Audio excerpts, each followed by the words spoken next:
Hi there, my name is Andrew Brown, and welcome to Complex Carbohydrates.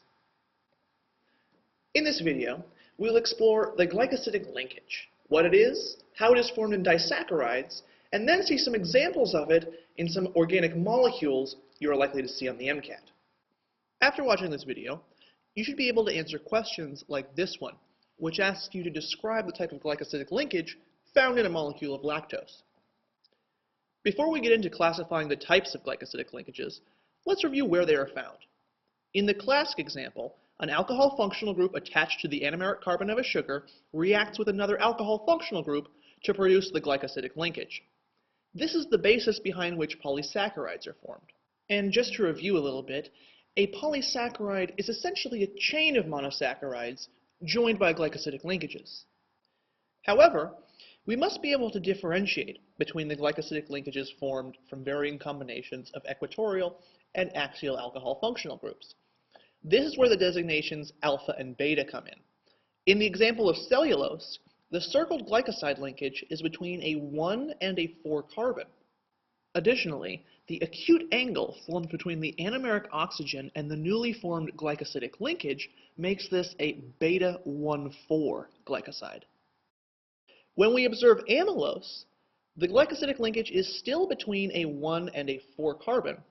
However, the obtuse angle that exists in this case between the anomeric oxygen and the newly formed linkage makes this an alpha 1,4 glycoside. Because differentiating between alpha and beta glycosidic linkages is such an important topic on the MCAT, we're going to now introduce a mnemonic device to help you remember the difference between the two linkages. Alpha, the symbol, looks sort of like a fish, and so we're going to remember that that bond is the one that goes down, as fish swim down in the ocean. Now beta, that symbol kind of looks like a butterfly, and so we're going to remember that one as going up, like a butterfly flies up in the sky.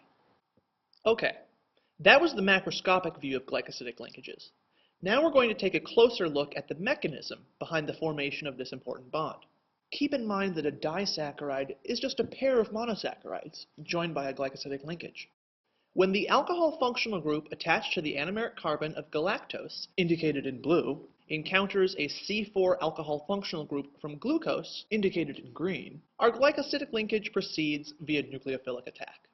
The acidic workup allows the hydroxyl group to leave as water, which then will turn around and stabilize charge in the newly formed glycosidic linkage. It just so happens that this interaction between galactose and glucose is behind the delicious taste of milk. Due to the upward angle of the bond and the 1,4 connectivity, lactose's full name is galactose beta 1,4 glucose. If we had subjected molecules of glucose and fructose instead to the same reaction, we wind up with the alpha linkage seen in sucrose. Okay, so while the mechanism whereby disaccharides are formed is still fresh, let's hit a few common examples.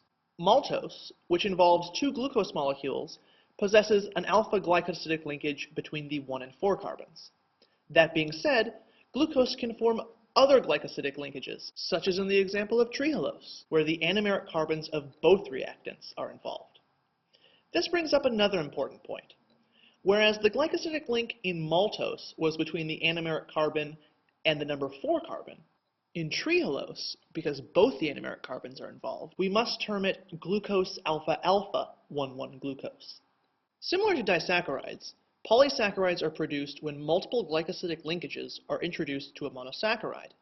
They can either be classified as homopolysaccharides or heteropolysaccharides, referring to whether it's the same monomer of sugar that is being repeated or whether different sugar monosaccharides are used in the chain of the polysaccharide. In the example of cellulose, glucose monomers are connected via beta 1,4 glycosidic linkages. You may remember this molecule from plant biology, where it is used as a structural element in plant cell walls.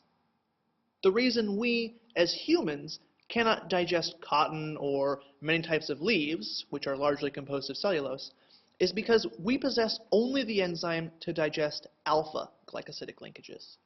An example of an alpha glycoside is amylose, the major component of plant starches.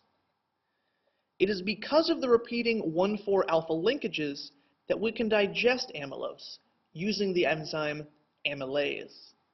Amylopectin is another starch. In addition to the alpha-1,4 glycolinkages that we saw in amylose, amylopectin also possesses alpha-1,6 glycosidic linkages, about every 20 to 30 subunits of glucose. The excessive branching of amylopectin makes more of its glycosidic linkages accessible to amylase, which is why this molecule is digested much more quickly than amylose. Glycogen is a branched homopolysaccharide for energy storage in animals. It is made up of alpha-1,4 and alpha-1,6 linked glucose molecules, similar to amylopectin. However, while amylopectin has only one branch point per 25 to 30 glucose monomers, glycogen branches approximately every 10 glucose monomers, making it a highly branched, complex polysaccharide. All this makes glycogen capable of storing large amounts of energy and also being digested very quickly. The protein in the center of glycogen is called glycogenin, which acts as a scaffold for the building of glycogen. That concludes the material that this video will introduce. Now let's switch over to some practice questions and see what you've learned.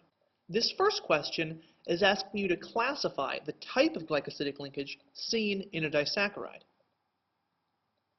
The answer should be A, alpha-1,4. It's easiest to first determine whether this glycosidic linkage is alpha or beta.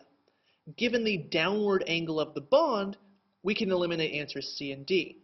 Now let's determine between which carbons the glycosidic linkage exists. So counting from the anomeric carbon in each constituent of the disaccharide, we come out with 1 and 4. In this second question, you're being asked to determine which of the following glycosidic linkages is a beta linkage. The answer should be B. By first looking at which of the glycosidic linkages are beta versus alpha, we can narrow down the choices to B and C. Then we should look at the identity of each monomer in the disaccharide.